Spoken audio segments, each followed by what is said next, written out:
This Israeli submarine could destroy nations. Israel's submarine corps is a tiny force with a big open secret. In all likelihood, it is armed with nuclear weapons.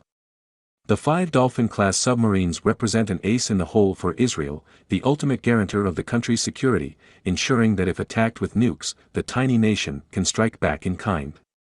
Israel's first nuclear weapons were completed by the early 1970s, and deployed among both freefall aircraft bombs and Jericho ballistic missiles.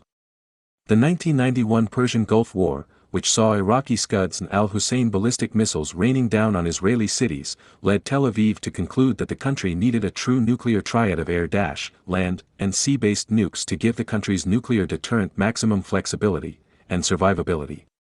The most survivable arm of the nuclear triad is typically the sea-based one, consisting of nuclear-armed submarines.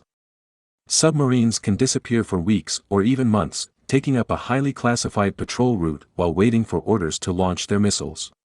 This so-called second strike capability is built on the principle of nuclear deterrence and ensures potential enemies will think twice before attacking, knowing Israel's submarines will be available to carry out revenge attacks. The first 3 submarines were authorized before the Gulf War, in 1988, though it is not clear they were built with nuclear weapons in mind. After years of delays, construction began in Germany instead of the United States as originally planned, with German combat systems instead of American ones. Most importantly, the project went ahead with German financing. Berlin reportedly felt obliged to finance 2 of the submarines, and split the third as lax German non-proliferation enforcement had partly enabled Iraq's nuclear and chemical weapons program.